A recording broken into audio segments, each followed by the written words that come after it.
Another cup of Maxwell House coffee, George? Sure. Pour me a cup, Gracie. You know, Maxwell House is always good to the last drop. And that drop's good, too. Yes, it's Maxwell House Coffee Time, starring George Burns and Gracie Allen.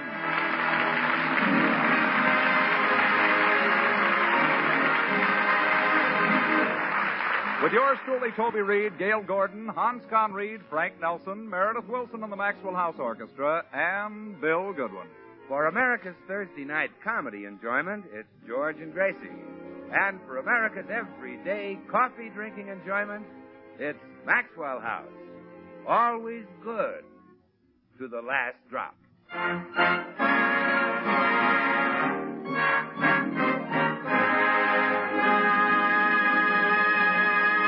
Well, as we join the Burnses today, we find George walking slowly home from the cigar store, accompanied by his friend, Bill Goodwin. I guess I should explain why I'm walking so slowly, Bill. Oh, you don't have to explain, George. I see the leaves rustling. Well, what's that got to do with me walking slowly? Well, there's a little breeze and you're bucking it. No. That's not it.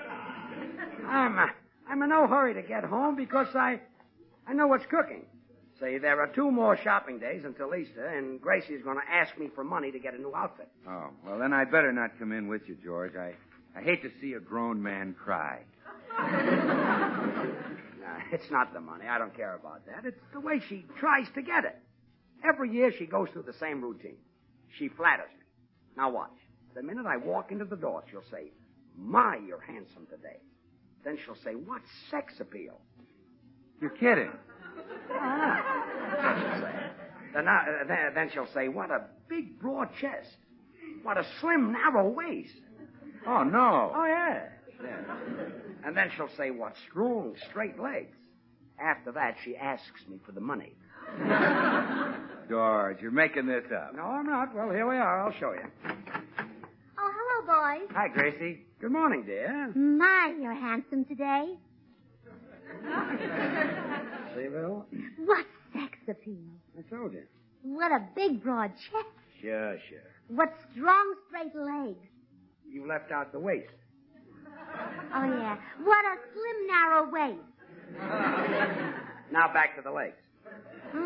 What strong, straight legs. Well, that's the end of the routine. That does it. Yes. You're quite a man, Bill.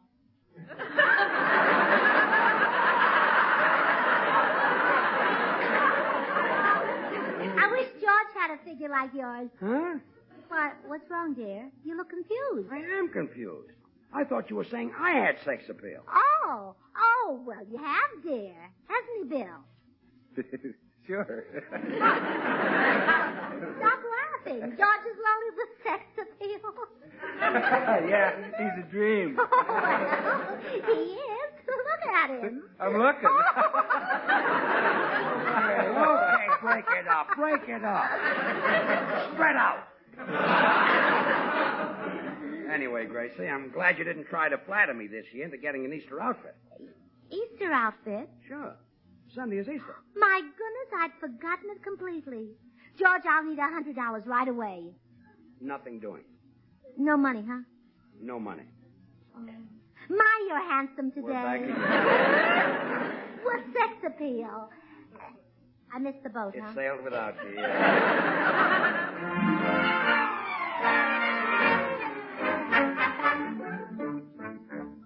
Excuse, please, Missy. Wang see you look very sad. You angry with Wang? Oh, no. You're a fine cooking houseboy, Wong. I'm angry with myself because I've been selfish. So? Yes. Every year I buy myself a nice new outfit so I'll attract attention in the Easter parade. But what does Mr. Burns get to wear in the Easter parade? Nothing. Then he attract more attention than you. Oh, no.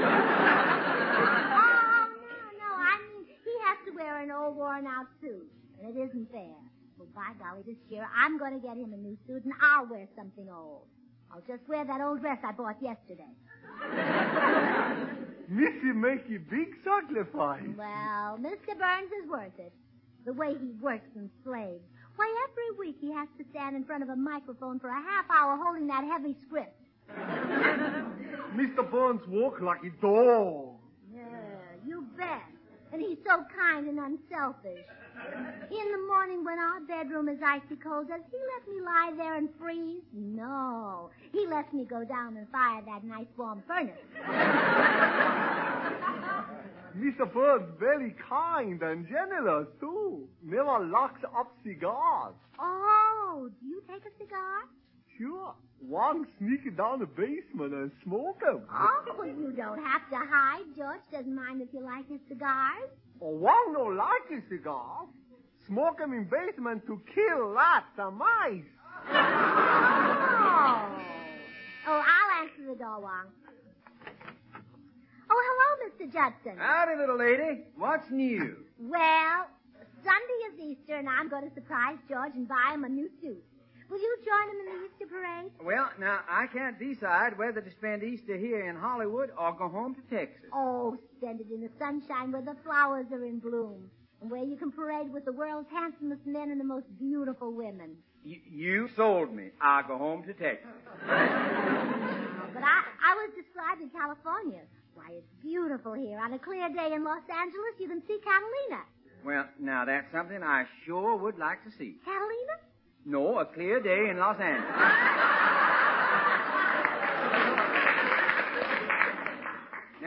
Now, the air in Texas is what you really call clear.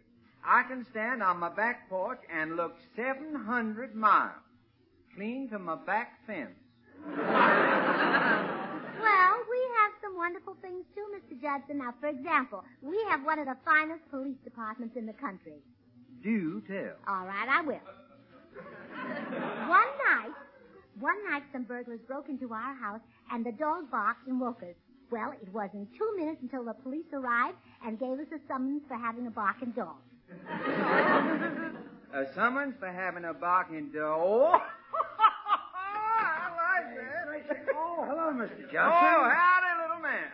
Mr. Judson and I, we're having a little friendly argument, George. He doesn't think much of our state.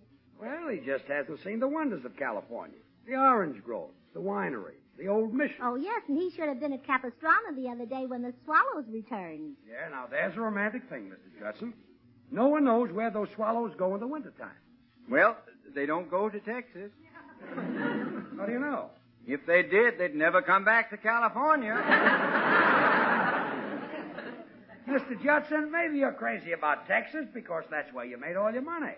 All my money? Well, I only got a piddling $32 million. I thought it was $31 million. Yeah, well, now, we had a little hard luck down home. Something happened. Yes, it did. My wife was out in the backyard cracking some ice to put in Grandpa's julep. The ice pick slipped off the cake of ice, stuck into the ground, and up come another darned Orwell. You call that hard luck? Grandpa had to drink his julep warm. Poor old man. Yeah.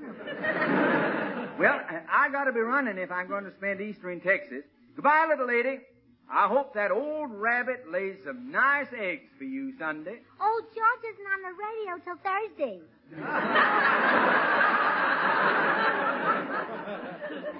George isn't on the radio till Thursday. I like your sense of humor, ma'am. I'll be seeing you.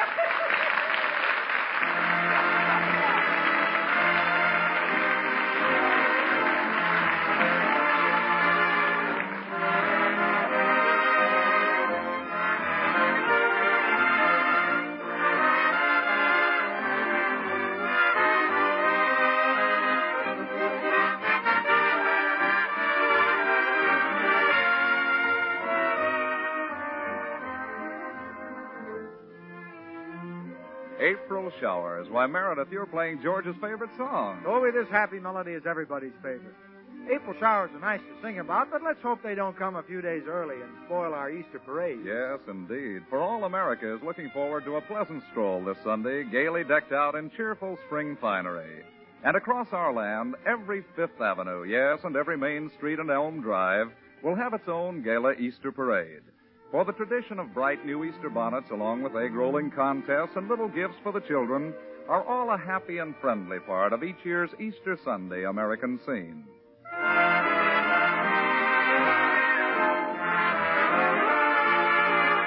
And when the grown-ups sit down to Easter morning breakfast, they give a warm welcome to a friendly cup of the favorite brand of coffee on the American scene, and that coffee is Maxwell House.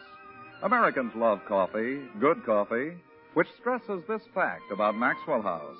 Today, more Americans buy and enjoy Maxwell House coffee than any other brand at any price. What explains our country's overwhelming preference for one particular brand, for Maxwell House? Well, it's flavor. That famous good to the last drop Maxwell House flavor you can attribute to the expert blending of these premium coffees. Manizales for mellowness.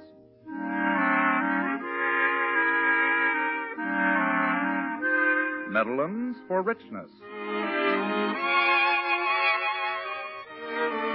Other choice coffees for robust vigor. And Bucaramangas for fine, full body.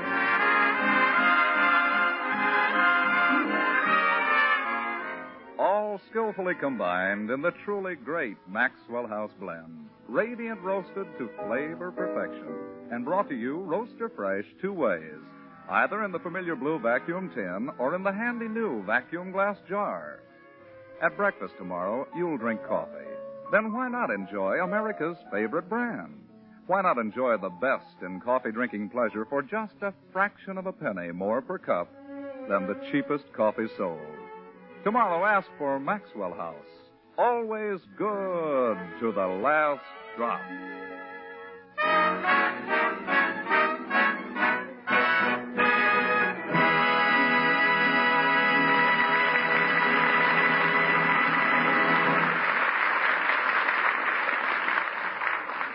Well, the miracle on 34th Street is about to be topped by an even greater miracle on Camden Drive.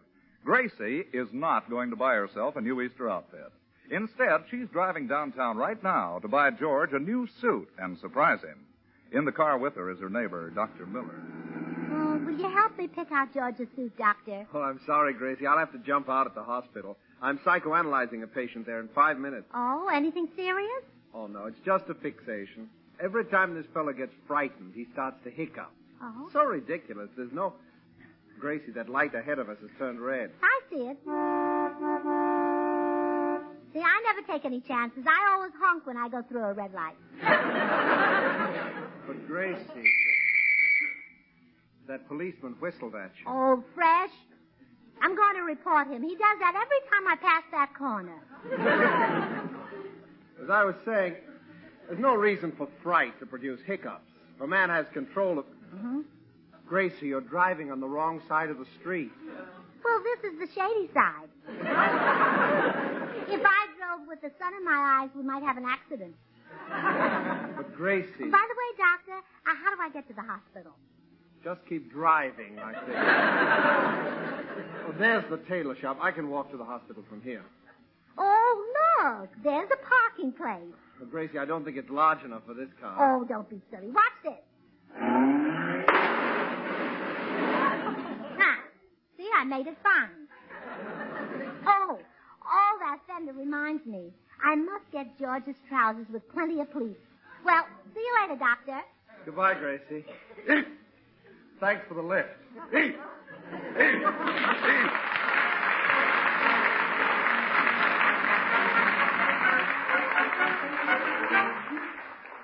May I help you, madam? Oh, yes, I want to get my husband the very best suit you can make to wear in the Easter parade Sunday. I'm willing to go as high as $20. Well, the cheapest suit I make is $100. $100 just for a man's suit?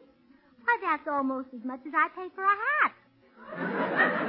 But my suits are handmade from the very finest imported fabric. Oh, well, all right, I'll take one. Good.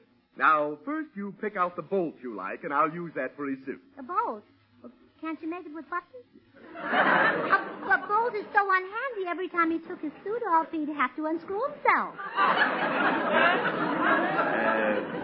Yes. And by bolt, I mean bolted material, like these here. Now, you select the fabric you think would look best on your husband. Oh, This is pretty. What is it? That's herringbone. Oh.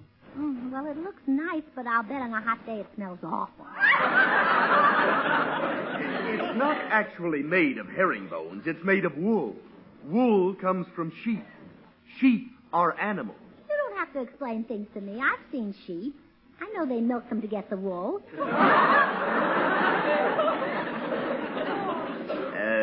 Yes. Madam, perhaps you'd better send your husband in and let him pick out the material. Oh, no, I can't. This suit is going to be a surprise for him. Well, then how can I get his measurements? Oh, yeah, that is a problem. I know. You come home with me, but don't let him see you. Then I'll take your tape measure and go in and ask him to dance. And while we're dancing, I'll take the measurements and call them out to you. Well, it's a little unorthodox, but business is slow. I'll do it. Oh, good. Now, just one thing. When I give you his height, subtract 2 inches. He's taller when he dances. Why? He stands on my feet.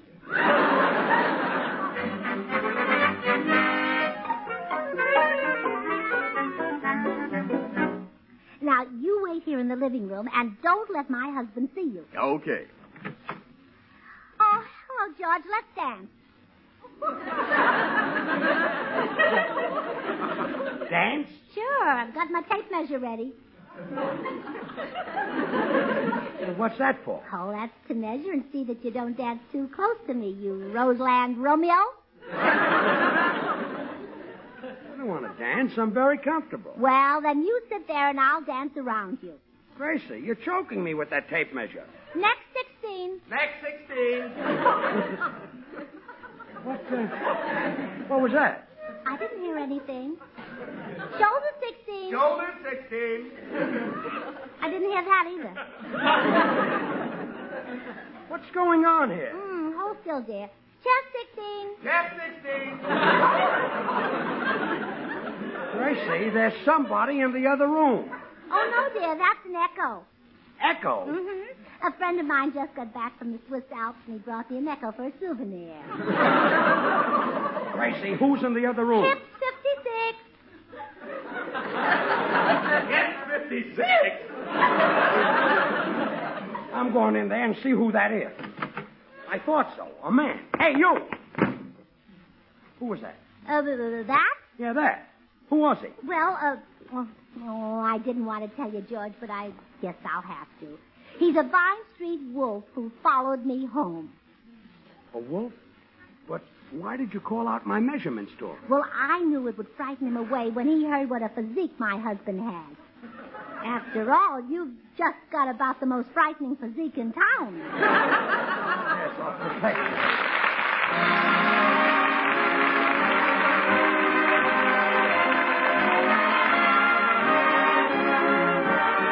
Here's Meredith Wilson and the orchestra.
Now, look, lady, I've got to get back to my tailor shop. I can't stay around here playing hide-and-go-seek with your husband. But if he finds out you're a tailor, it'll spoil the surprise of his Easter suit.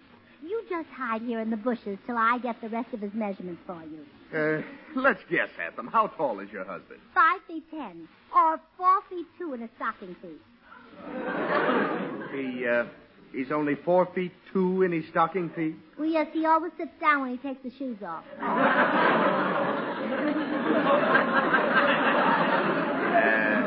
Yes. Well, that's close enough for the measurements. When can I get the $100 to pay for the suit? Well, I'll have to... Oh, shh. Here comes a friend of ours, Bill Goodwin. Hide quick. I'll see you later.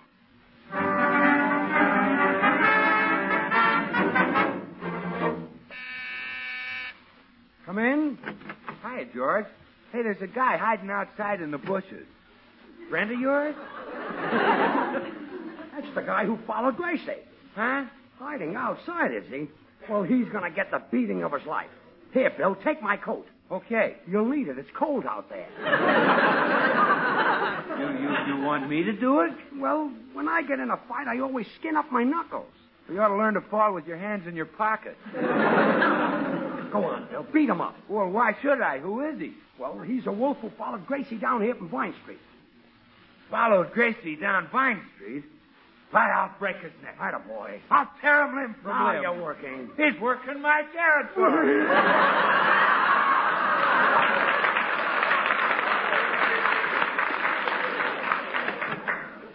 Oh, hello, Bill. Hi, Gracie. Bill's going to beat up on that wolf who followed you home. Oh, no, Bill, you mustn't. Why not? Why not? Yeah. Well, he's very big and tough. Well, I can take him, Gracie. Sure. Bill wrestles 3 nights a week. Yeah, but this is a man.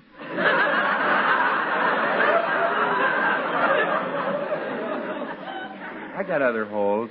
Well, get out there and tear that wolf to pieces, Bill. Don't be a coward. Oh, wait, Bill. Wouldn't you rather just stay here and have a nice hot cup of Maxwell House coffee? Go on, Bill. Get him.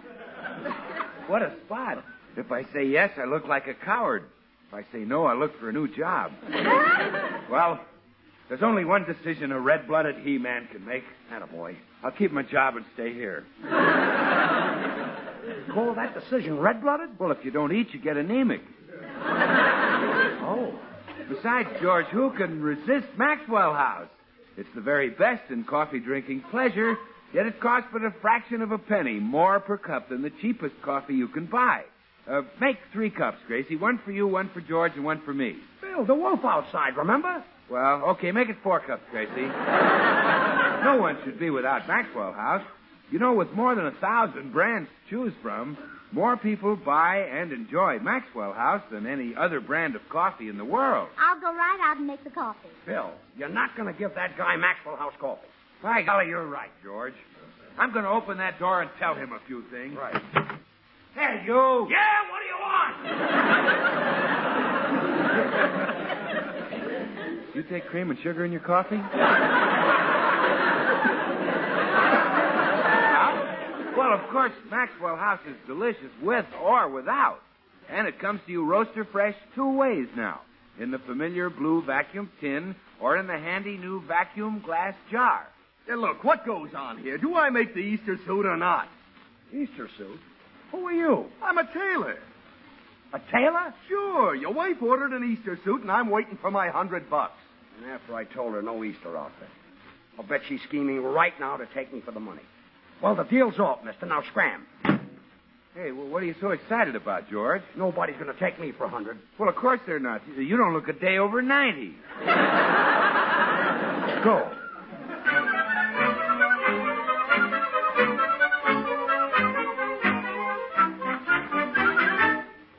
Oh, I hated to bother you, Meredith, but as I told you on the phone, I've absolutely got to get $100 from George. Did you think of any ideas? Yes, Gracie. I procured a pair of loaded dice from one of the members of my orchestra. Oh, which one? The leader. But you're the leader. Not anymore. I have to let him lead now. He owns all the instruments. Oh, well, I don't want to cheat George out of his money with crooked dice. I'd rather cheat him out of it honestly. Well, why don't you tell him you need a tonsillectomy? Yeah, I'll tell him they're having a sale on them at the May Company. Gracie, a tonsillectomy is an operation. That's just the thing, an operation. But, Meredith, we'll be subtle. We'll pretend to hide the news from George, and that'll make him more interested. I catch on. He's in the den. Let's go to work. Oh, Meredith, come in and close the door. We mustn't let George know that I'm in desperate need of an operation. Gracie, you're right. Why, if that warm-hearted, generous man found out he'd mortgage his home to get the $100 for the operation. Yes. What's all this? Oh, George, you're here. You heard. No. Put away the $100. I'm not taking it. I'm not giving it. But, George, Gracie's very ill. She was just examined by one of the Mayo sisters. That's the Mayo brothers. Please. Your wife is a woman. Oh, go. But, George, she needs an immediate operation. She must go on the table at once. Yes, we reserved one at the Brown Derby. The Brown Derby? Well, the doctor's crazy about movie stars, and he wants to watch the celebrities while he works. Gracie, you couldn't get an operation for $100. All you'd get for that is an anesthetic. All right, give me the 100, and I'll just take the anesthetic. Out, both of you, go. Oh, cut it out. Stop with that. You're not getting $100 from me to buy yourself an Easter dress. Easter dress? I wanted the money to buy you a suit. Me? Yes. Is that why you had the tailor here? Oh, sure. I wanted it to be a surprise. Oh, sweetheart, I'm sorry. And all this time you've been thinking of me. You don't even appreciate it. Oh, no. Don't cry. Here's the $100. Oh, thank you. But don't spend it on me. Because you were so sweet, I want you to buy an outfit for yourself. Oh, you mean it? It's all for me? All for you. Oh, I must make a note of this. It may work again next Easter.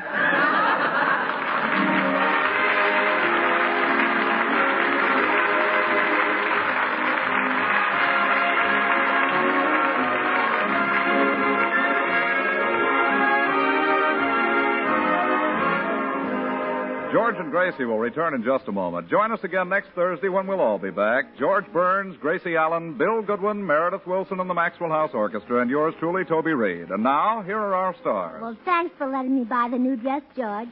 But what have you got to wear in the Easter parade?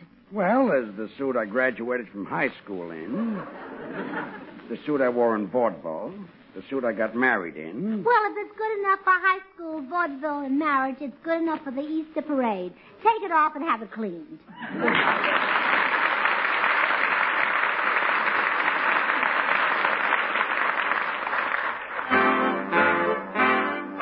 Good things. The easy way. Do you like good things the easy way? Then get instant Maxwell House coffee.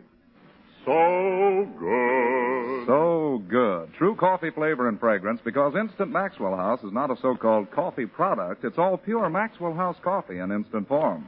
And so easy.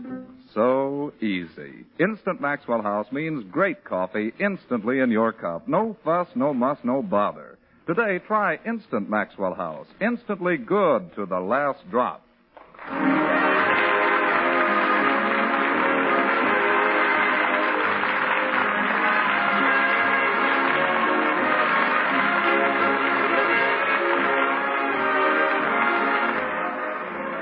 Until next Thursday, good night and good luck from the makers of Maxwell House Coffee.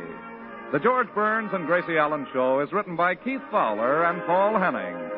And now, stay tuned in for Noah Webster Says, which follows immediately over most of these stations.